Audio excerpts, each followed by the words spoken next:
You are listening to the IFH Podcast Network. For more amazing filmmaking and screenwriting podcasts, just go to ifhpodcastnetwork.com. Welcome to the Indie Film Hustle Podcast, episode number 409. Your dream doesn't have an expiration date. Take a deep breath and try again. KT Witten.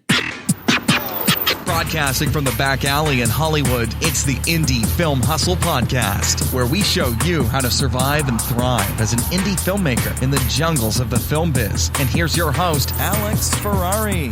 Welcome to another episode of the Indie Film Hustle Podcast. I am your humble host, Alex Ferrari. Today's show is sponsored by Rise of the Filmtrepreneur, how to turn your independent film into a profitable business. It's harder today than ever before for independent filmmakers to make money with their films. From predatory film distributors ripping them off to huckster film aggregators who prey upon them, the odds are stacked against the indie filmmaker. The old distribution model of making money with your film is broken, and there needs to be a change. The future of independent filmmaking is the entrepreneurial filmmaker or the filmtrepreneur. In Rise of the Filmtrepreneur, I break down how to actually make money with your film projects and show you how to turn your indie film into a profitable business. With case studies examining successes and failures, this book shows you the step-by-step method to turn your passion into a profitable career. If you're making a feature film, series, or any other kind of video content, the Filmtrepreneur method will set you up for success. The book is available in paperback, ebook, and of course, audiobook. If you want to order it, just head over to www.filmbizbook.com. That's filmbizbook.com. Now, guys, today on the show, we have filmmaker Anderson Cowen, and he is the filmmaker behind the new film Groupers. Now, I had the pleasure of meeting Anderson over a year or so ago. We met through a mutual friend, and he had just finished his movie at the time.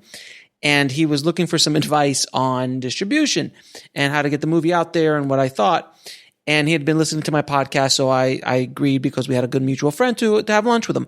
And as you'll find out in the interview, he was pretty much a deer in headlights. He didn't know the first thing about distribution, about getting your movie out there, about how to make money with your film.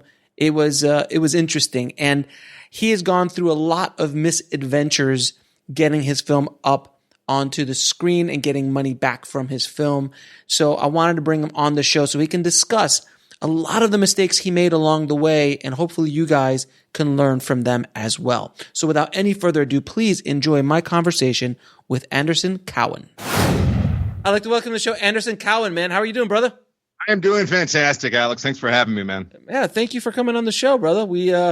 I've been on your show. I've been a guest on your radio show, or podcast. So a little while ago when I had my first book out, and I had a ball. That was back when we could actually sit next to each other, without fear of something happening.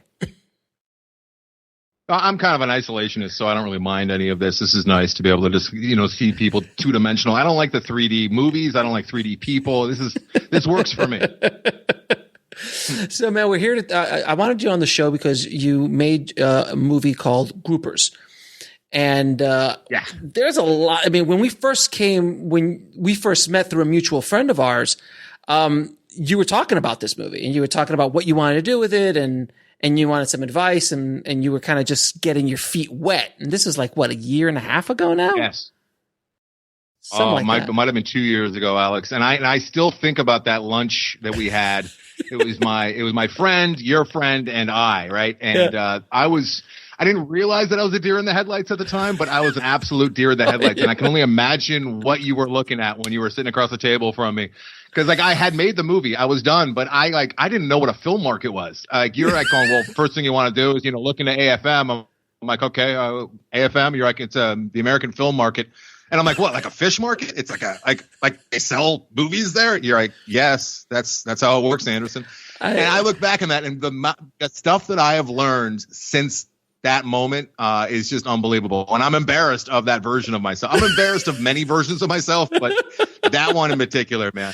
And there's so many people like that, Alex, who make a movie but they have no idea. Most. No idea. I'm going to say most first-time filmmakers have absolutely no idea what to do with the film when they're done with it. And you know what, that leads me to this, which is, it's no surprise at all that there are as many sharks as there are out there. Oh. You know, predatory distributors and aggregators, and it makes perfect sense because there's so many douchebags like me who are like, I mean, for the first 20 years of my movie making career, I was just like, you know what? I'm going to find the guy that's going to help me, or find the woman that's going to help me, get it out there. And I'm the artist, and I just want to do my own thing. And I don't want to be corrupted by the business side of things. And I actively avoided it like a total douche. And of course, there's going to be a whole litany of predators just waiting to take advantage of people like me. So thank God I found your show and started really reading up before I went out there in the murky waters. Oh no! I remember when I was coming up, I always had some sort of business sense, but I just said, man, when I was at my full douchiness, which there was like a level of high douche early on in my career, where I was so far up my own butt that it wasn't even funny. I would say, like, I need my Brian Grazer, I need my Lawrence Bender, because and they'll find me. And by the way, I was Ron Howard and Quentin Tarantino in those scenarios in my mind. So let's just clarify that right then and there. But good. I was talking about this the other day. Like, Stanley Kubrick didn't get discovered. Like, he went out there and pushed himself to become, like, you don't get discovered. But I think that a lot of us start that way. Like, I spent 20 years of my life, maybe 30 years of my life, never saying movie. Everything was a film. Oh, it's a fine film. You know what I mean? And I just look back and it's like, dude, it's not a good look. It's not a good vibe. And I think that you got to have some level of arrogance, though, to think that you have a voice enough to want to make a movie. So it's good that you tame that when you're younger, and then learn your limitability, your limits, and then move from there. But yeah, I have learned so much about business since. Well, I'll tell you what. I'll just explain. I've said this, I think, on the show before, but to explain to you the level of douchiness that I was at when I was in film school and coming out of film school. My first production company was called, prepare yourself, wait for it, Auteur Pictures. Oh no. Oh yeah. Oh no. I had it was called Auteur Pictures. The logo, which I had made, which was on marble, I'm not kidding you, with a 1996 3D movement camera, where the shadow of the letters that spelled out Auteur would just shift. That was like big stuff back then, when you can move a 3D light. Oh, that around. is pretty cool. Still, I mean, I'd be impressed by that. Yeah. But it was Auteur Pictures.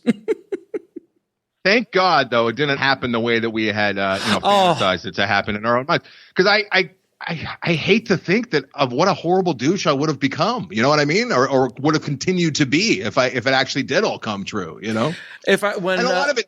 It comes from insecurities, right? It comes from knowing that you're a tiny, tiny little fish, and you got to have this chip on your shoulder and this bravado and believe in yourself because no one else is believing in you. And so I understand where it comes from, but looking back at it, it's just like, Right. No, without question. I mean, if like the book I was, my first book, Shooting for the Mob, which I was on your show about, if that would have happened, if I would have made the $10 or $15 million movie, if I would have worked with those stars, if I would have gone down that road, I promise you I would have self-destructed. Afterward, I wouldn't. My ego would have not been able to handle that kind of attention, that kind of fame, that kind of anything. I would have been. My body wouldn't have been able to take it. I would die. I think I would die from drug overdose. I would just be out there every single night. And I'd be a total flash in the pan. I'd make one thing, and then I would just burn out from drugs and probably die. I'm not kidding. So I don't understand when I see these like really young kids get early success. It's like, good on you for being able to handle that, because I know that me in my early 20s was a nightmare. Yeah, no question at all. Plus, you don't really have a whole lot to say when you're in your early 20s, right? Like, you haven't really lived life enough to be telling large audiences, like, parts of the world and parts of like stories and human interest stories. And I don't get it. I don't get a lot of it, Alex. I'm still learning. We all are. We all are, man. We all are. Now, you jumped into filmmaking later in life. So can you give any advice to people out there that might be listening who are scared to take the jump? Yeah, well, I hate to feel like it was later in life. I mean, I've been making movies for 20 years, but I didn't really take a swing and actually put myself up for rejection until later in life. Yeah. Mm-hmm. I got stuck in the radio world, and that really slowed me down I worked on Loveline with Adam Carolla, Dr. Drew for almost 20 years. And, that stalled me, man. I remember Dr. Drew on a regular basis going, dude, when are you going to make your movie? I'm like, I know, but it costs a lot of money, Drew. Then you don't just make a movie out of the blue. But the dream never died. I never lost interest in movies. I've got a bit of I'm very obsessive about things. And, I've been in love with movies and the idea of movies and studying movies and watching tons of movies my entire life. And I just kept the dream alive, and I just kept pushing and pushing. And I've been doing 2 or 3 different movie shows weekly for the last number of years now. And I used one of those shows to raise money to make my first feature. I've been writing all along. I got like a number of scripts, but they all cost $1 million plus. So I finally wrote something that was cheap enough that I'd be able to raise the money through my audience, which I did in making Groupers, which is pretty much just takes place at the bottom of an empty pool for the first half of the movie, which it's a pretty cheap way to make a movie. If you just if you can find the empty pool, Exactly.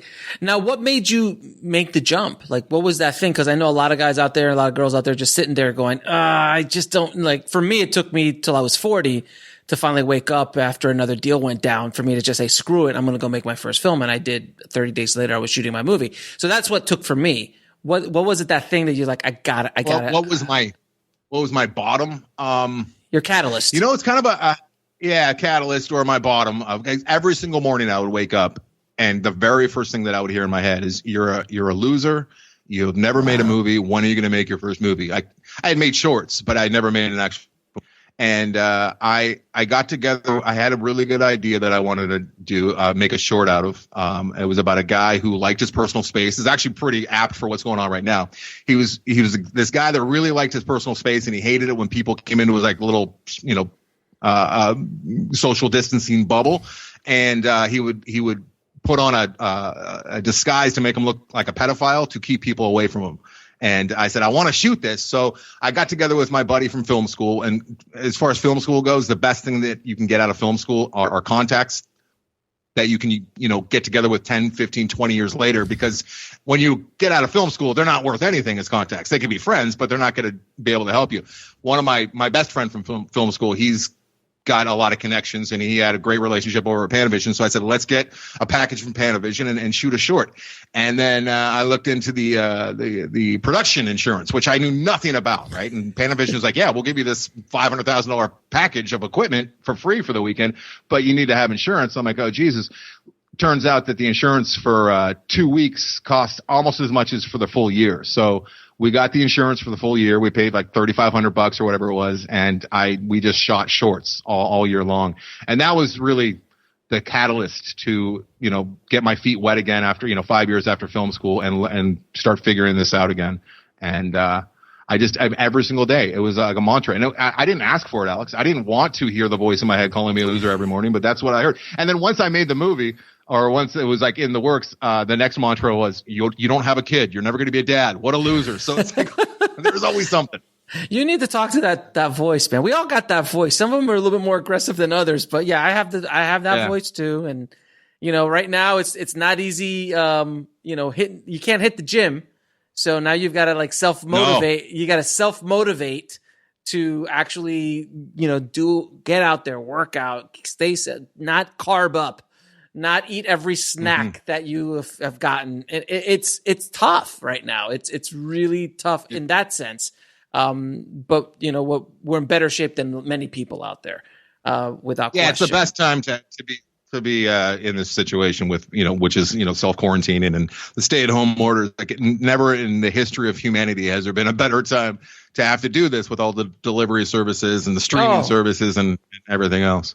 Absolutely. So, now you raised money through your audience, and you used a pitch video. Can you tell me how you raised the money and how you kind of packaged this to your audience? Because the audience was basically fans of you and what you did, not specifically the film. It was about you. Yeah, they knew my sensibilities. They knew my taste in movies, and a lot of them just appreciated all of the recommendations I'd given them over the years on the Film Vault. In particular, every single week we talk about the 3 most recent movies we've seen, and then we do a top 5 list of like last week we did top 5 supermarket scenes because we're all spending one of the only places we're allowed to go right now, supermarkets. So we kind of tailor it to what's going on, and a lot of people just wanted to see me, take a swing and make my dream a reality, to actually make a feature film. And that's where a lot of the money comes from. Is you don't realize that a lot of people who aren't necessarily doing what they want to do, 9 to 5, appreciate a peer or somebody else still trying to make the dream happen, and they will, help you out to make that go. First thing I did was I got a producer. And I've been sniffing around for years for somebody who might be able to be in this position, and somebody, Max Landworth was my producer. And then once you get somebody who's very business minded, you're going to hopefully take the next steps. And the next steps is raising the money. He had a bunch of different suggestions, one of which was to get a crowdfunding coach. This guy named Justin Giddings was great because he helped me with the Facebook, because I'm terrible at Facebook. I'm not a Facebook guy. He helped me with the Twitter. And I like the Twitter, the Facebook, the Instagram. Yeah, it's nice. The Twitter machine. Yeah, thankfully I get to wax poetic, via podcast or what used to be radio shows. I get the word out with those. So I don't really see the value in social media, because I don't want to say something on social media that I'm going to just repeat myself again on one of the shows. So I'm terrible with it all. And every time I get on there, Alex, I see somebody saying something that infuriates me, and I'm terrible social media. So it was great having this Justin guy to kind of walk me through it. And he had a bunch of great ideas. But really, it was my audience. I had a built-in audience that helped propel me to get the 80. I was looking for $75,000, and we ended up getting $85,000. I don't really know how you go about it if you don't have a built-in audience, especially nowadays where everyone's got a crowdfunding thing going. The crowdfunding racket has been pretty run dry, I would say. Yeah, the audience, building your own audience is definitely something that needs to be happening, regardless, whatever your endeavors are in your filmmaking career. Having that audience is super, super valuable in every way possible. Now, when you wrote the script, though, go ahead. I was going to say, one of the things that you can do, and you talk about this all the time, is, look for your niche and you look for your lane. And if you're good at it and you know what you're talking about, that's a great approach. Mm-hmm. Or in my case, I went for a hook, like a really easy to explain hook, something that was obnoxious, that was kind of, going to stir the pot. And I was able to get people on board pretty easily. And that was the Chinese finger traps. I mean, the whole premise of my movie was those guys out there that claim homosexuality is a choice. Mm-hmm. Well, those were my targets. The movie's about these 2 homophobic jocks who get kidnapped, and they are set out to they must prove that homosexuality is a choice by being gay for each other. And there's a Chinese finger trap that connects the 2 of them. So it's incredibly sophomoric and childish on that level, but then the movie goes much, much deeper and much farther as well. But it's a comedy. I was trying to make an important comedy, and that's tough to do. It's really tough to do. But I pretty much made the movie that I wanted to make, which is, and there's no way I would have without all those shorts that I made that one year when we got the production insurance. So that helped a lot, getting your feet wet. So you mean you actually practiced your craft before you actually went out and did something big? No, stop it. It is one of the toughest crafts to practice. Like it's not like playing catch, or the guitar. The batting. It's not playing guitar. Or the guitar, right? You don't get to watch YouTube videos showing you how to direct, even though they'll have you believe that. Ron Howard will have you give him a bunch of money for his masterclass, and maybe you'll learn some of the stuff that we learned in film school, but a lot of that will also just have you direct like everybody else, right? So it's to find your voice, to find your style, to figure out what, if you're even good at it or not, costs so much money, takes so much time, and takes so many people's energy, not only just you, but you have to have all your friends and volunteers work on these things. It's crazy how hard it is to practice this craft. Really now, when you were writing the script, I'm assuming you had budget in mind, before you wrote the script? Well, No, that's another problem that I had, and I got to tell you, I'm writing right now, and I do have that in mind, and I do have marketing in mind as I'm writing it, but I'm not selling out. I'm making sure that I'm not selling out, but I am thinking about all those things, which is so valuable. I would just write because I was a purist, Alex. I wasn't gonna write for business. I don't care if and no one shows up. I'm making this movie for me, man. It's art. And every script I had written, like the first 4 scripts I had written, they probably $1 to $5 million range. I'm not thinking about that because I don't care. It's art. Yeah. This one I was 30 pages in writing it for myself. When it dawned on me, I'm like, holy, I won't cuss, but I'm like, my God, this is a cheap script. I've never written anything this cheap. And that's when I realized, you know what? This is the first movie I'm going to actually be able to make. And I was excited, but that's also when the wheels started turning to the point where every word became precious because it was the first movie I wasn't writing just for myself. I knew that this was actually going to be on the big screen, and that made me overthink everything for sure. So it took me a while to write it after I realized that. But no, I wasn't thinking budget until I was on about page 30 when I realized cheap. It is cheap. But I highly recommend that people just when you're daydreaming up ideas, try and think cheap and small. Yeah, because I mean the chances of you, if you want to be a filmmaker and you're trying to get a movie packaged and sent out and try to raise financing and stuff, it is doable. But man, you've got to have all cylinders hitting at full throttle, and you really got to know what you're doing, and you really got. It's kind of like you're gonna thread that needle. You've got to have a lot of skilled people around you as well as yourself to hit that target. And a lot of filmmakers don't. It's just like. It clumsily, like I just picked up the bat. I've watched baseball forever, but I just picked up the bat for the first time. I'm walking up to face a major league pitcher. I'm sure it's going to be fine because I've seen it 1,000 times. That's what you don't want to do. And I think writing a script that you can actually manage yourself and shoot for 50 grand or less, 100 grand or less, and do it all within your power. I take that to the extreme with my first 2 films, $5 grand and $3 grand, insane to make those You're an films. insane person. Has that been verified? Can we actually get some number crunchers to come in and verify knock yourself that? out? It just makes no sense. Well, the reason why it makes no sense is because I've spent 25 years putting so many tools in my own toolbox that I carried a lot of the weight myself. Oh, if I would have to pay everybody my jobs that I did, forget it. Right. Yeah. You would have a lot of money. It'd be your own. You would have a lot of money. Exactly. So, that's the only way you could do stuff like that. Something that I learned from you early on was that, the cheaper, the better, twofold. One, it's going to be easier to raise the money or find the money if it's cheap, obviously. And two, it's the game is recouping that money so you can make the next one.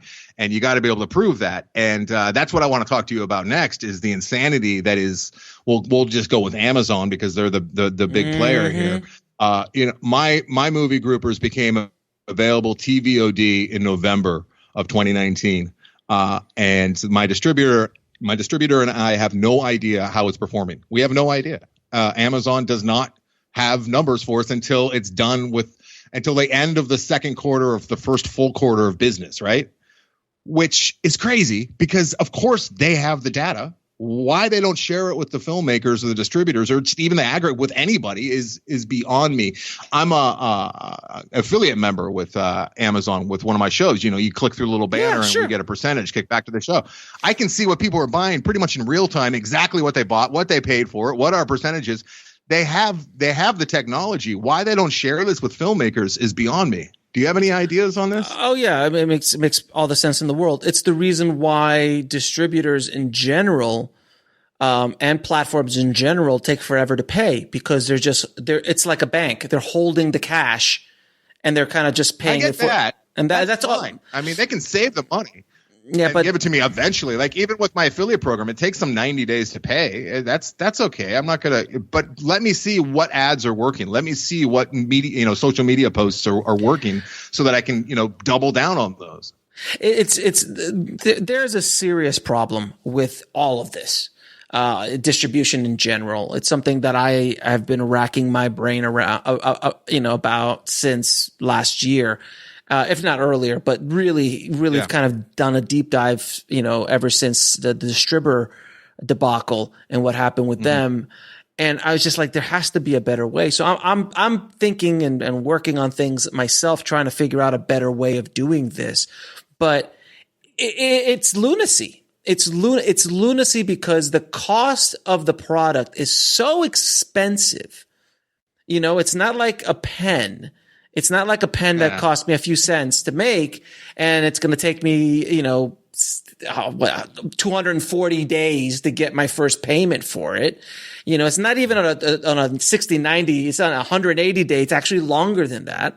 So that's the thing. It's like the system is so flawed. It's so, not set up for us as the creators that's why I kind of just opted out of the whole system. And, when I made my first two films, I partnered with a distributor that, Indie Rights, who I've worked with. But they're just one revenue stream where I have multiple revenue streams coming in from my movies, through my platform and through other products and other services and things that I do. That's why I opted out of it. And I think that is the only way moving forward is you have to create other revenue streams from your art in order to make it. I mean, look at the music industry right now, before the way they were making money was touring, and live shows and appearances. So I can't even imagine what is going to happen to musicians moving forward. Because now their only way to make money is now going to be virtual live performances. No, this'll end though. I mean, this isn't forever. This will end. No, it is with younger people. No, of course it will end. But the point is that it's going to take a while, and even the hangover of what's going on right now is going to take at least till next year. So for this rest of this year, I don't see there's no Lollapalooza this year. There's no, I mean, regardless, if it's going to take time before we get back to normal. I'm not going to a movie theater this year. I don't care what they say, so, not this year. I will. I'll be there. I know you will. You open up those movie theaters and I'm going to be there. Yeah. I it really concerns me and upsets me with all these people saying, hey, who needs theaters? It's great. Just pay $20, watch it at home. It's like, no, that's not what movies are. I mean, not to get douchey again and get, back to auteur pictures again. But movies aren't special unless they're an event in a theater for a limited amount of time. You know what I mean? But that's for our generation, though. That's for our generation, not for a whole other generation that's grown up. So let me ask you this, Alex. Like, if they're not events that you can only go to and see them the way that they were made to be seen, which is in a theater, when these movies are being mixed together for their sound and the pictures being color timed, they're doing that on big screens with Atmos I know. Speakers. Yes. They're not doing it for your iPod, correct. for your iPad, your face. So you go to see it the way that it was intended to be seen, and you can only see it that way for a limited amount of time, which makes it special. If that's not an option anymore, then do we really even need new movies? Maybe one a month, two a month, because we have 100 years worth of movies that most people have never seen that are going to get us through the day. You know what I mean? Me as a movie lover. I'll tell you what. Look, it's a travesty to watch Star Wars on your iPhone like that. Watching any Nolan film, any Kubrick film on a iPhone is a travesty. In my opinion, and absolutely. There are things like I actually had the chance to see Full Metal Jacket in the theater, with I'm going to douche out a little bit here, but I had Kubrick's right hand man, the guy who made the movie Filmmaker, like that documentary. Yeah, he was sitting right behind me, and I got to talk to him afterwards. And I watched Full Metal Jacket with him and Matthew Modine in the theater, and I was just like, this is awesome. And I'd never seen Full Metal Jacket in the theater. I'd only seen it on DVD and on VHS and all that stuff over the years. And it was just like, wow, this is insane. Like watching 2001 at home is awesome. But watching it in the theater, like I saw Lawrence of Arabia at a theater in 70 millimeter. I saw it at Cinerama Dome. Yeah. So like the intermission and everything. Yeah, exactly. I still didn't. So the thing is, but that's an event. And for a generation like you and me who were raised on that makes sense. But there's a whole generation of filmmakers, and not filmmakers, but filmmakers and film lovers who are watching Irishman, a Scorsese film on their iPhone. And I get that. And I get the generational thing. And I don't want to come off like the old man, but it's about the relationship that you have with the movie and how it's fleeting. And you can only see it for that period of time in that theater. You can go and have your little intimate moment with that movie. And like there'll be a movie that'll come out once every 5 years, and I'm like, I'm so into it, I'll see it 4 or 5 times in the theater. And it's excitement of knowing that, like, it's only going to be around for another week in the theater. You better go see it one last time and have, that intimate. Sure, you can watch it countless times in your house, but it's like kissing someone as opposed to actually, having sex with them. No, I get right. it. I get it completely. And I do personally believe that the theater experience will stay alive in one way, shape, or form.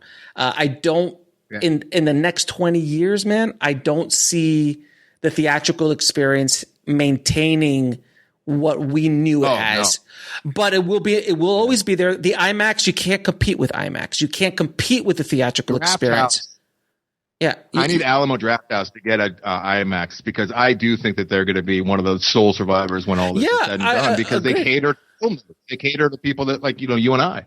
Yeah, exactly. So I think it will be in one way, shape, or form, but I don't think it will have. And look, this whole event that we're going through right now has really proven the fact that, people are going to, after this blows over, people will want to go out. People will want to go back to the movies, but there's going to be a nice large percentage of people going to go, you know what? I'll just stay home, unless it's a huge event, and you have to go see it in the theater. Well, even before this, Alex, I'd go to my AMC theater down the street, and there'd be 4 or 5 people there at 10 p.m. on a Wednesday night, like young people, and I would wonder, like, I'd be happy to see people there, but I'd be like, how do they sell this to themselves that they think it's a good idea to go watch like an $18 movie once, when they could, have that pays for 2 months of Netflix with unlimited movies? Like, it's the model's broken, and it needs to be fixed and changed and saved somehow. And I don't know the answer. Yeah, and I think what's going on right now look, I've always said this about we're going off tangent here, but I've always said that the theater in general, the whole industry, has had a very combative relationship with the customer, with overpriced food. Bad experience for a lot of those years. They've actually now upped their experience because they had to, not because they wanted to, because they had to compete. Like, now you can sit in plush seats and everything is clean and the sound is impeccable and the screen is great and all of that stuff. That took years, decades for that to come up, and they had to do it because they're like, well, people don't need us anymore. But there's still this combative relationship with, like, look, it's like going into an airport and buying a soda. I'm like, do you not know what things cost outside? Like, I don't know. Like, so there's that whole, and then the price of the tickets and everything. So it's always been very combative. So now, like, AMC, who is about to go bankrupt any day now, is like, oh, we're not going to show any more Universal movies because they said something negative about us because Troll 2 made $100 million on streaming. And I'm going, If I was the theaters, I would do everything in my power to try to ingratiate myself to a studio like Universal, who's still releasing major tentpoles. Like, are you like, without this? Alex, what's really funny is the biggest AMC in LA is actually the Universal City Walk. Well, how is that going to work? It's so awkward. But yeah, that whole exchange was so effing childish, and it's just it shows you that the people very top still don't know nothing. You know what I mean? The fact that they got so petty so quick, it's mind blowing. It's basically the guy. It's basically it's the guys who had the horse and buggy guys who used to build the buggies, and they're like, well, this upstart automobile is ridiculous, or the car. Nobody wants that. It's unreliable. It's all this. And the same thing happened with kerosene lamps versus electricity. Like it is what it is. Streaming is here, regardless whether you like it or not. It's saving us right now. In this experience that we're going through right now without it. And I think so many more people are going to get so much more comfortable with streaming and having it as part of their life and getting great content. They're going to go, well, why? I don't need to go to the theater. Maybe once a year, maybe twice a year as a special event, but I'm not going monthly. That's what they'll say. Yeah. So, and by the way, the whole industry was already, you could just see it was dropping. It was dropping and dropping and dropping and the international ticket sales were the only thing that were really keeping it up. The theatrical, I mean, I remember a day when the U.S. market was 70 or 80% and international was 20. And now it's the opposite, as you can see with films that have Asian actors and Chinese themes for no apparent reason. because they need to sell it in China, which is a huge market now. So the world is upside down, and I don't, this happens in every industry. The old guard holds on as long as they can to the way things were until they have no other choice. They're Blockbuster, basically. I think movie theaters right now are Blockbuster. I don't think they'll go away completely, but I think, by the way, by the end of this thing, we're going to lose somebody. We're going to lose a lot of screens.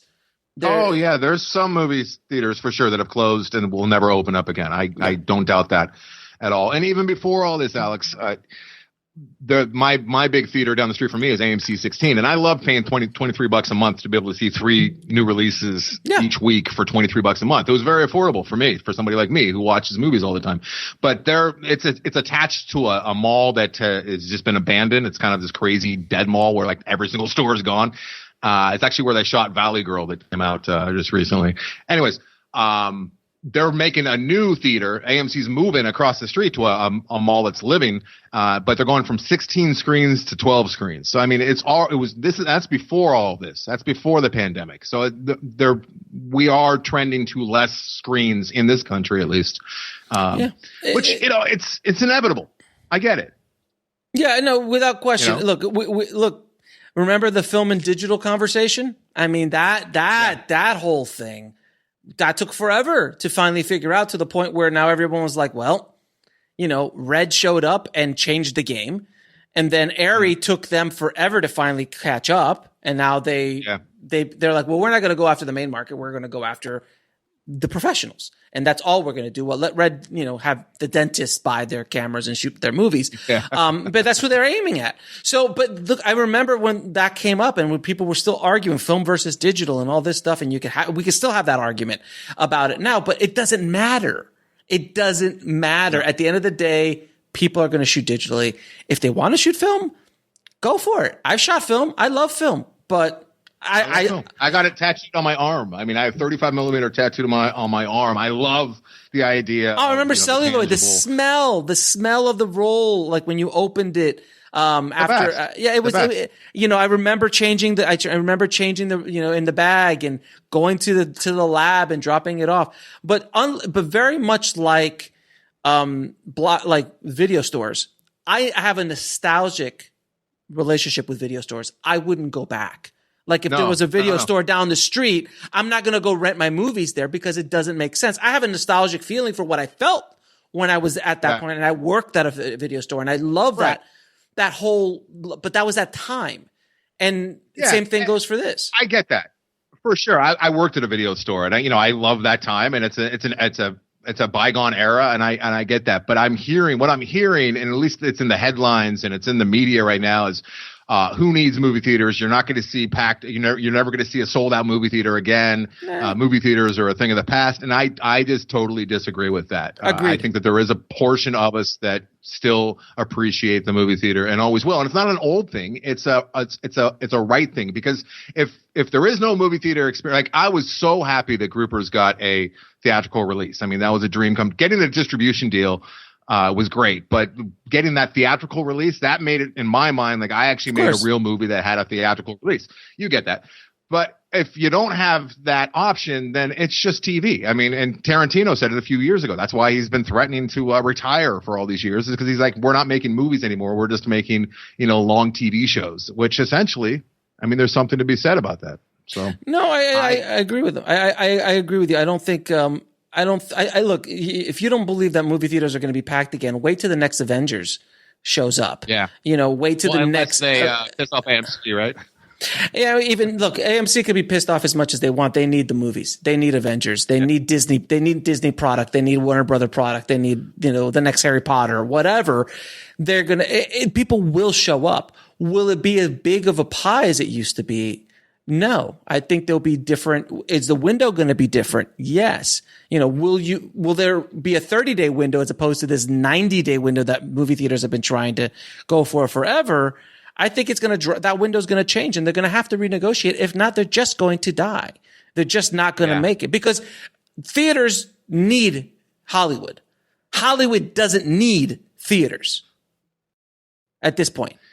I think that worldwide. We'll see. I mean, right now we're all going off of what Trolls 2 did. You know what I mean? Like, well, no, and that's a very unique. That's the thing I said to I was talking to somebody else earlier today. I said, look, Trolls 2 is a very unique film in the sense that it's a low hanging fruit, meaning it was an equivalent low budget movie. $90 million for an animated film is fairly affordable, for them. And it's like, well, we could either shelve it or we could put it out there, and it's a kids movie and it's in the middle of a pandemic and parents are going crazy. It checked off a lot of boxes, and that's why it did as well as it did. But what will happen when Bond shows up? Like, I think if this thing does keep going and nobody goes, if the theaters don't open up until November, and you put Bond on I call it premium TVOD. I'm going to pay $20 to see it. And I'm sure a lot of people will. So it hasn't really been tested yet. Let's throw a real tentpole up there. Let's see what happens. Like I said earlier, like Tyson fights back in the day were making $500-600 million in one night. That was a party thing too. That was an event. You'd have an event at your house and you'd host it, right? Right. So why wouldn't this be? I think that's where this premium TVOD could go for these giant event movies. But and then interesting. You got to have to tap into the FOMO too, because like I said, there's so much entertainment. You got to have it so that the kids don't want to go to school on Monday unless they've seen it, because they don't want to be left out of the conversation. And there's very few of those movies. What kind of products are you making when that's what the main motivating factor is, to create FOMO? And I guess they're already doing that. Yeah, I was about to say, have you not been paying attention to Hollywood over the last decade? That's what they do. Last 100 years, I guess. Yeah. That's what they do, man. Well, we went a little bit off target here, but you said you got a distributor with your film. Who's if you don't mind me asking, what's your relationship with the distributor? Are you making any money with them? I don't know, because I'm still waiting for Amazon and iTunes and all of those to, show their reports. We find out for the movie that got released in November, came out in theaters, I think October, and then it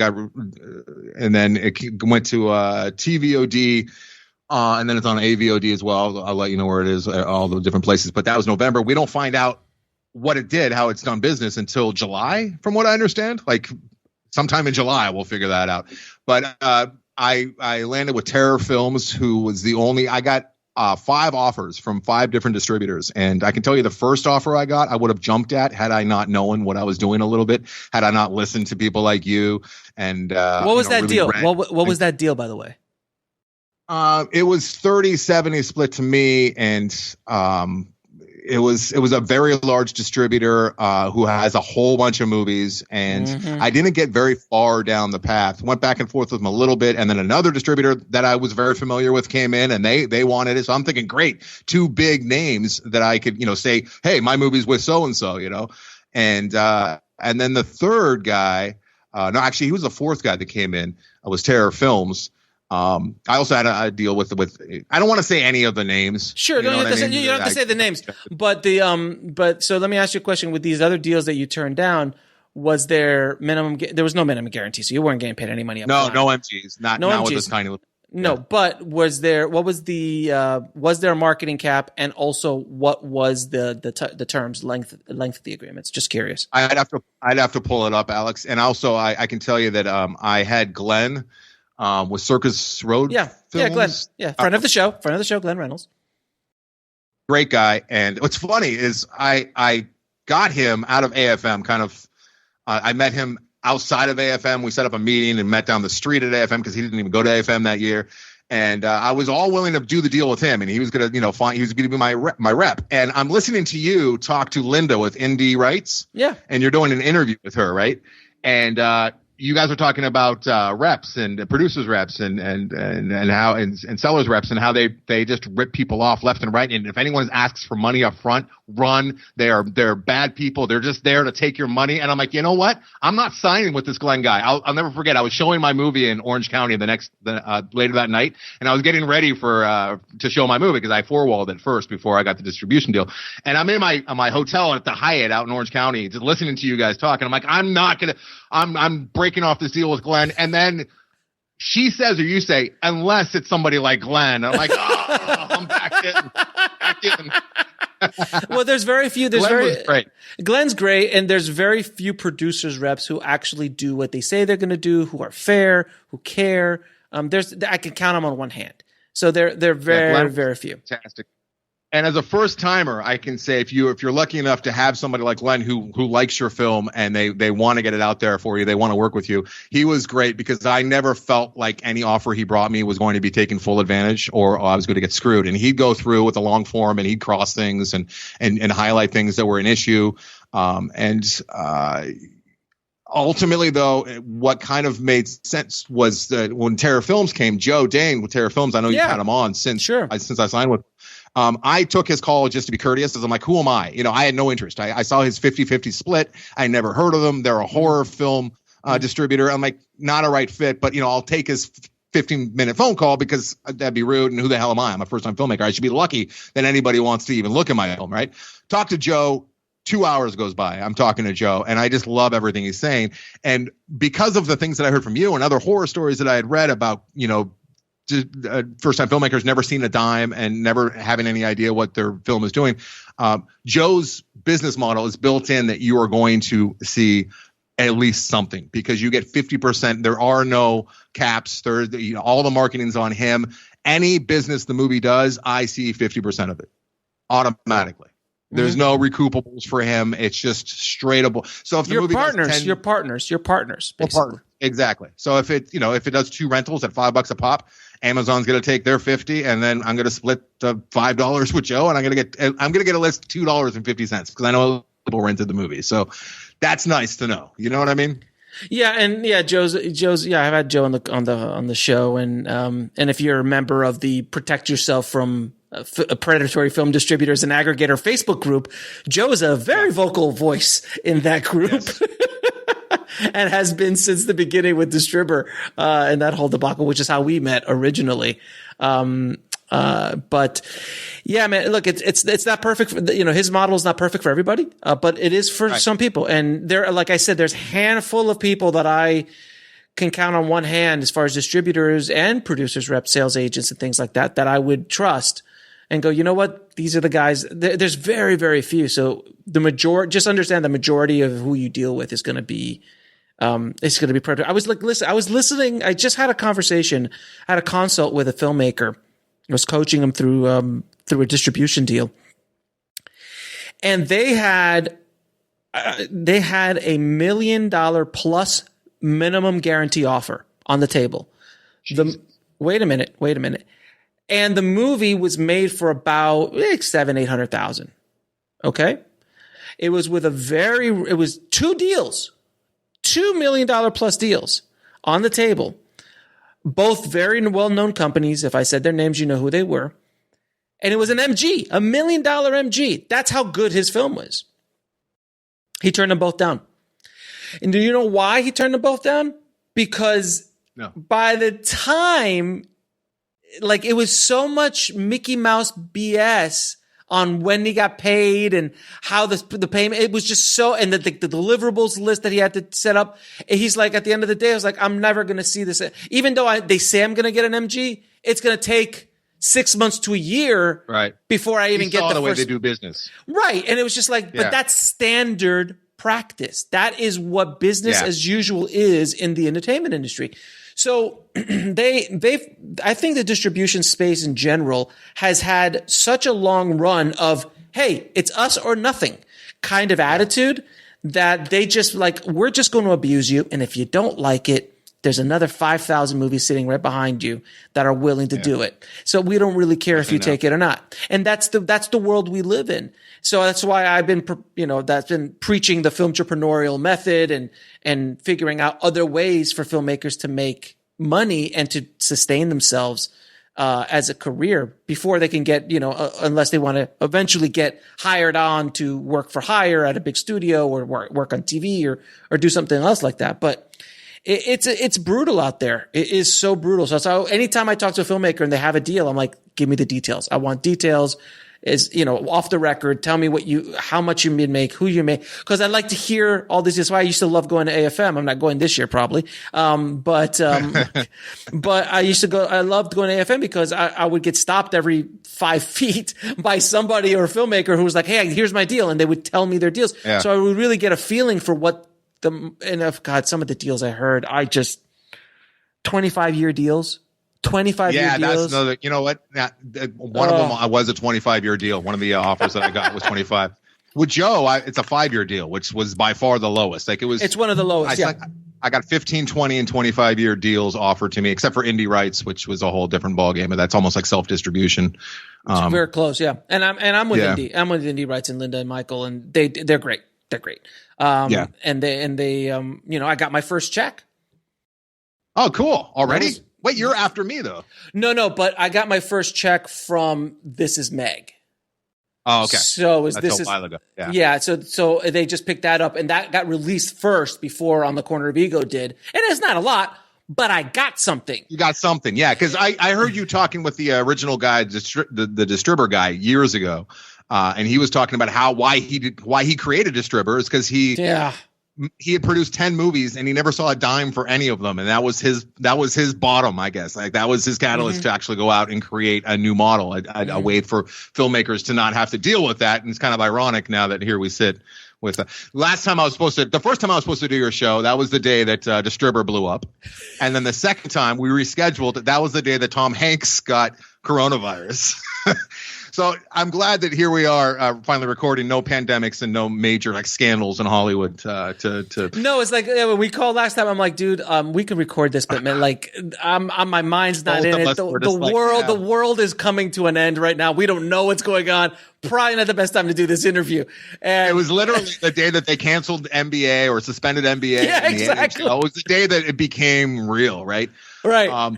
Before I forget, Alex, let me give a little piece of advice too, because I know you have a lot of people who are like me right now, or like the way I was, and just and I want to spare people from 20 years of thinking that they're going to be discovered or thinking that it's going to happen just because I got stories to tell. I'm a smart guy. I'm going to change the world. Because that doesn't work. And part of the reason why I was so gun shy is because I got an appreciation for Stanley Kubrick, once again, to go back to him, at a young age. An unhealthy obsession with his movies, his method, reading books on him, obsessing about Stanley Kubrick. And then you get in your head and there's no way you're going to make anything that looks like Stanley Kubrick. So I was exceptionally intimidated. Now, a lot of the filmmakers that I love, they grew up watching Roger Corman movies or, John Carpenter movies, attainable movies that you and your friends could go make in the backyard with some fun effects. I wish that I had gone down that path. I would have made my first movie probably 10 years earlier, That's the same thing for me. I didn't make my first feature, even though I had the skill set probably a decade earlier, but I didn't do it purely because I was up my own ass. I just I need my first movie's got to be Reservoir Dogs. It's got to be Mariachi. It's got to be something that comes out and explodes. And I put so much pressure on it that it was just no way it could ever live up to it. So it was just excuses because I was scared. And then finally, it was just the bottom line. It was just excuses for, I need $5 million. I need $5 million. I can't work without $5 million. I have to have that. And that kind of stuff. It's, It's childish. It really is childish. Yeah. And I went to the complete opposite end. I'm like, you know what? $5,000. Screw it. Boom. Yeah. And I made this for this paltry amount of money. And I'm in awe of what you did with the amount of money you had. I mean, that's way more impressive than if you made, some shoot 'em up $5 million movie, whatever. I've seen that before. You know what I mean? Yeah. And you know what? The thing is, man, I know a lot of people in the industry who are working directors and they're employees. And, they're very well paid employees, but they're employees. So when the boss doesn't have work for you, you're done. And that's a very weird place to be. And I've been fired from both jobs I've ever had, in this industry, as a staffer. Very proud of my firings. And, I've always been self-employed, running my own company because I always wanted my fate to be in my own hands in one way, shape or form. Yeah. And that's the whole method of the Filmtrepreneur is to control as much of the revenue, control the system as much as humanly possible. Because I feel it's just insane to spend $100,000 or $200,000 or $500,000 and just magically trust somebody here. I expect a check in 6 months. That is such a scary thing. That's not a good business sense. It's not a good business in general. So that's what I've been trying to preach for as long as possible.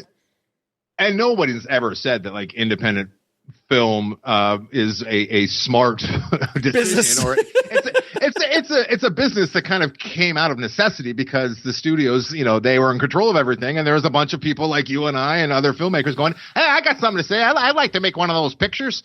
Right. So we had to kind of do it on our own over here. And then here come the sharks. Like, oh, you want to do it on your own? Okay, well, sign right here. We'll help you. It makes perfect sense. It'll be fine. I promise you. Everything will be fine.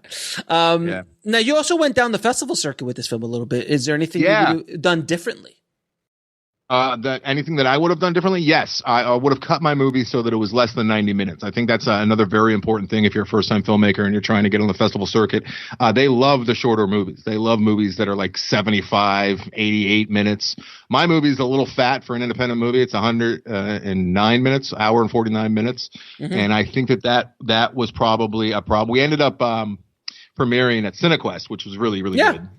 So did I. Top 10 festival right in the US. So I was happy with where we premiered, and thank God we both got our movies in before all this. I feel so bad for people who went through what you go through. And then you get in, your dreams are coming true, and then this happens. Like, I can't believe, because usually that happens to me, Alex. I can't believe that I dodged this bullet somehow. But yeah, so I went down the festival circuit, and that's fun. I mean, you really got to, if you've not done this before, know that you have to be prepared to just be rejected all the time, and you never know when it's going to happen. Like, and it hurts as much as being dumped by a girlfriend. If you have your dream of getting into Sundance or South by, and you never know where you're going to be when that email comes in. So you'll be sitting. In my case, a lot of time I'd be out to eat with my wife and my 1-year-old son at the time, having a great time, and then I'd get a little email notification. I'd look, my heart was. We regret to inform you. We regret to inform you. It's not you. It's not you. It's us. Yeah, it's just there are so many good ones this year. Yeah, it's the same form letter, and then I get really angry. I think Slam Dances had like a bunch of typos, which I was furious. Like, you couldn't even bother to reread your rejection letter. There's a great documentary called Official Rejection, which I highly recommend people watch before actually going down that road. Because if you're sensitive, I'm a sensitive little guy. I really am. I hate rejection more than most people probably do, and it would just ruin your day, like for the rest of your day, and you never know when it's. And then I was getting rejection letters from festivals I had forgotten that I had even submitted to, right? Which is like, and it's then, like Houston. It's like the International Film Festival. They sent me a letter to my box. I went out to my mailbox, and there was a letter in there from the Houston. I'm thinking, oh my God, they sent a letter. This is awesome. We regret to inform you. And then a week later, they sent another one with the same exact letter. They doubled me up for whatever. So I got 2 rejections from those guys. But you just have to be prepared for lots of no's, just nonstop. Nope, we are not interested. Well, I'll tell you what, though. Where do you think the festivals are going to go now, man? Because they are not. People are, if you think it's rough getting to go see the Avengers in the theater, these smaller festivals, man, I don't think they're going to be able to survive moving forward, especially this year. Need a nice cleansing, don't we? Yeah. I mean, there's more festivals than there are new movies. There really are, right? Yeah. No, there is. I think there might be a gluttony of festivals, but in general, though, the importance of these bigger festivals, before it was everything, and if you got into Sundance or Slam Dance, it really did mean a whole lot. And don't get me wrong, it still does, but it doesn't guarantee anything at all. So now all of a sudden we're in a world where South by got canceled, and Tribeca will be canceled, and Cannes will be canceled. And I promise you Sundance will probably be canceled next year as well. It probably won't go on. Because I don't think we're going to be out of this by January. Not to the point where they'll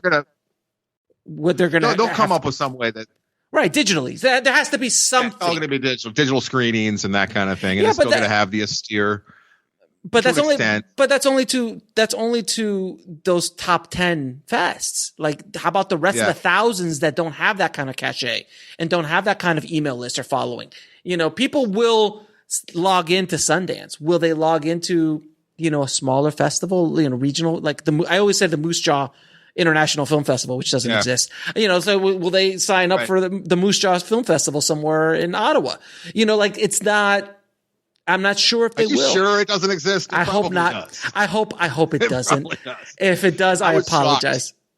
I was appalled to see it. I think there was 2,500 to 3,500 film festivals around the world. No, it's about 5,000 to 6,000. It's about 5,000 to 6,000 film festivals around the world. Maybe it's gone up that much since I was in the festival circuit 2 years ago. I don't know. Yeah, to the numbers that I've seen, it's around 5,000 to 6,000 worldwide, including online festivals and all these other kind of things as well. I honestly, as much as I love movies, and I think that I've made that pretty clear with you in the audience, just talking to you about my old man ways, theater or die, which I truly believe in. I've never seen the allure of festivals. Honestly, I don't really understand why people like festivals. I get how they help filmmakers, and as a filmmaker, I understand their value. But essentially, they're like screening companies, right? Like they just screen a bunch of crap to try and elevate the best ones, so that nobody. Who else are you gonna? They're like a strainer almost. It's if I may steal a quote from Jonathan Wolfe, the director of AFM. It's a cultural event. It is a way for film lovers to get together and see art. It's all it is. It's never was meant to be business. It turned into that, especially at these bigger festivals. But it also makes no sense because you're giving over of your property, you're giving over your product. They're selling tickets to show your movie, and they keep 100% of the money. It's like college. It's like college athletes. It's amateurism. Exactly. So if it wasn't for the filmmakers in the film, Sundance can't make any money at a festival. So it's a weird, and the only thing you trade off for that is awards, maybe sometimes cash rewards, maybe some attention, maybe something that can lead to distribution or something that can, help you monetarily later or get an agent. Right, gives you essentially like a little trophy to walk around and be like, look, I got the little trophy, and they said that my movie's better than 95% of the movies that they got slung their way. And it's a cog in the wheel. I think that we could survive without festivals. From what I've seen of festivals in my 20 years of looking at festivals, I've been to like 3. I went to TIFF a few years ago. Yeah. And I don't like watching 4 or 5 movies in one day. I don't think you're being fair to the movies when you watch 4 or 5 movies in one day. I'm not a big fan of the festivals. I understand their purpose, but I think that we'd be okay with maybe 20 festivals total. Get rid of. It's going to be interesting how this all shakes out, man. It's going to be a very interesting time. And let me ask you one last question. What is the biggest lesson you learned from this entire process of making your first feature? The business side is actually fun. Mm-hmm. I was, I already talked about it a little bit with you, but I guess the punk rock side of me growing up being, anti-establishment, I'm like, F that, I'm not going to learn anything about the business side of I actually really like the business side of things. And there is a lot of ways to continue with the FU and FU to establishment. And you can actually do so more effectively if you understand the business side of things. So I wish that I had not been so essentially afraid of the business side of things for as long as I was. Now, what advice would you give a filmmaker trying to break into the business? Not specifically today, but in this general time. Yeah. Pandemic notwithstanding. Just start shooting. And now you don't have an excuse. I had an excuse because when I first started wanting to make movies, the digital was awful. It looked like video. It looked terrible. Mm-hmm. And my excuse was I can't afford film, which I couldn't. Now you can do it on your iPhone. And if you don't believe me, watch Tangerines. It's fantastic. Tangerine or Tangerines? I've seen Tangerine. both. Tangerines is the foreign film about the two opposing war combatants that get harmed on the Tangerine farmer's property, and then he mends them both back to health. Wow. They get better in his house, and then they start fighting in his house. It was really good, Tangerines. But Tangerine is what I'm talking about with Sean Baker. Just get your friends together, have fun with it, and see if it's for you. A lot of people, I think they want to direct, and then when they give it a shot, they're awful at it, or it's too scary or too intimidating, or they just can't keep their mind straight. So figure out if it's for you. Earlier the better. What is the lesson that took you the longest to learn, whether in the film business or in life? Oh man, it seems like they're all the same answer, right? Not being afraid of the business side of things. Okay. Really, pure artists. They die poor, broken, and lonely and alone. Yeah, and they cut their ear off. Yeah, and then boring movies are made about them 100 years later. What are three of your favorite films of all time? Oh, that's easy because I do that for my main mode of making money is talking movies and lists and stuff. So Clockwork Orange, number one. Yes. I have a top five. Sure, go to top five. Top five. Harold and Maude, Midnight Cowboy, Goodfellas, and Platoon. Platoon is the first movie that I saw, upwards of over a dozen times in the theater, and that was the first time that I really connected with a movie to extremes. All right, so then I'll give you top three Kubrick films of all time, since you're such a Kubrick buff like I am. You son of a bitch. That also changes month to month. But it's Clockwork Orange is number one, and then I'm probably going 2001, depending on my mood, and then The Killing. The Killing. Nice. God, I love The Killing. The Killing is amazing. Back to my movie, Groupers. It's kind of it was definitely inspired as far as story structure with The Killing, where you're seeing different things happen in different times, and everyone's like, "Oh, Pulp Fiction." It seems like Pulp Fiction, like Tarantino. I'm like, I stole from the same guy that Tarantino was stealing from. That's what you're seeing. Well, I will have to say, inspired by, sir. What I will say, my favorite Kubrick. People are always shocked by this, but it's Eyes Wide Shut. Eyes? Yeah, I don't know. That's so funny. I was first in line. Okay, I'll be honest. Second in line at the Chinese theater opening day to see Eyes Wide Shut. I saw it. I had no idea if I was enjoying myself or if I liked it. I've seen it 3 or 4 times since. I still don't know if I even like it. So I dislike it. So the thing with Eyes Wide Shut, because now everyone who's listened to me knows that I'm a huge Kubrick fan, and I've gone down that well too deep. Sometimes I'm lost in there. But the reason why I love Eyes Wide Shut is I did the exact same thing in 1999. I was first to go see it. I went to go see it. I walk out, and my friends and I are like, "Did you like it?" I'm like, "I don't know, but I'll probably understand it in 10 years." Because that's what happens with all of his films. Like when you see them, you're like, well, I don't get it. And then like 10 years later, like, oh my God, this is an amazing film. And that's what happened with Eyes Wide Shut. 10 years later, I saw it. I was like, this is really good. And then I saw it after I got married. And that's a whole other level to it. Oh. Not that I'm in a sex cult thing, but I get, right. I understand what he was trying to say about love and about relationships and about these two fighting forces between a husband and wife. I get all of it.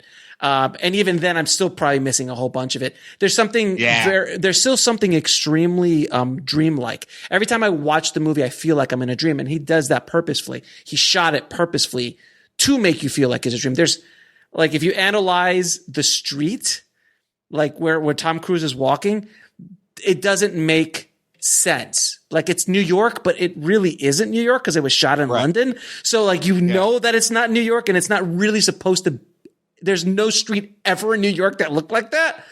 So there's that whole vibe and stuff. So it's such a unique film inside of his filmography, but they're all unique. I mean, I watched Clockwork Orange like a year ago, and I'm like, how did this get made back then? Like like it couldn't get made now. There's no possible way that movie can get made now in the studio system. But back then, like in the first 25 minutes, the stuff that he got away with was he had left mind blowing. He had already left the studio system, right? Like because of his experience with Spartacus. Like he's like, I'm never going to work for you guys again. I'm going off and doing my own thing, and I'm bailing. I'm actually going to a different country. But he was still working in the studio system. These were all Warner Brother films. But they are Warner Brother films, but he was like, he's outside with an open checkbook. Yeah. Correct. Yeah. It's insane. But like Lolita was even more punk rock at the time. I mean, making Lolita was just like, he was a button pusher, and I don't think he gets credit for being the button pusher that he was. And that's what he was. I mean, he's a genius filmmaker, but the subjects that he tackled, the fact that he gets you to root for a rapist is just unbelievable. Right. How is that possible? I'm watching it and I'm like, it was made in the 70s, and you watch the first 30 minutes of Clockwork Orange and you're like, that's extreme for today. like if you put that on the screen today, people will be like, what? Like, here's a fun fact, Alex. A Clockwork Orange and Harold and Maude came out the same weekend. Can you imagine? Two of the greatest films ever made, says me, came out the same weekend, and they're so different, but they're both, you know, of their time for sure. Have you ever seen Room 237? Please tell me you've seen that. Of course, I've seen Room 237. Yeah, I've seen any documentary on Kubrick. I've probably watched. Yeah. I've seen all the British ones. I've seen Boxes. I've seen all of it. I mean, I'm such a Kubrick fanatic. It's not even funny. I hate Matthew Modine because he speaks ill of Stanley Kubrick. So I dislike Matthew Modine. I'm crazy with it. I get a little crazy with it. Yeah, I know. I get you. Now, where can people find you and what your shows and also the movie? My website, which I'm in the middle of updating right now, it's very, very like early 2010s, but that's AndersonCowen.com, and the movie is available on Tubi and Amazon. It's on Tubi for AVOD, and on Amazon and iTunes. It's called Groupers, and it's a movie that I made with the idea of kind of mixing things up, having a hook, and having something to say too, and I want it to be memorable, and I'm hoping that anyone who sees this movie will want to see what else I can do, and what I can make next. So that's the idea of Groupers, and it's the kind of movie where you see it and you immediately want to start talking about what you just saw and what it really meant or what you were trying to figure out, or if it's this kind of movie you need to talk to people about after you see it. That's what I set out to do. Very cool, man. Groupersthemovie.com is a good place to go. Anderson, man, thank you for talking. I know we could talk for at least another 3 or 4 hours, but I appreciate your time, and thank you for coming on and sharing your experience in this weird and wacky world that we call the film industry, man. So thanks again, brother. Thanks for having me, buddy. Good to see you. I want to thank Anderson for coming on the show and being so raw about his experiences and misadventures in the film business. Thank you so much, Anderson. If you want to get links to anything we spoke about in this episode, including how to watch his film Groupers, head over to the show notes at indiefilmhustle.com/409. And if you haven't already, please head over to filmmakingpodcast.com and leave a good review for the show. It does truly help us out a lot and helps get this information to more and more filmmakers around the world. Thank you again for listening, guys. As always, keep that hustle going. Keep that dream alive. Stay safe out there, and I'll talk to you soon. Thanks for listening to the Indie Film Hustle podcast at indiefilmhustle.com. That's INDIEFILMHUSTLE.com.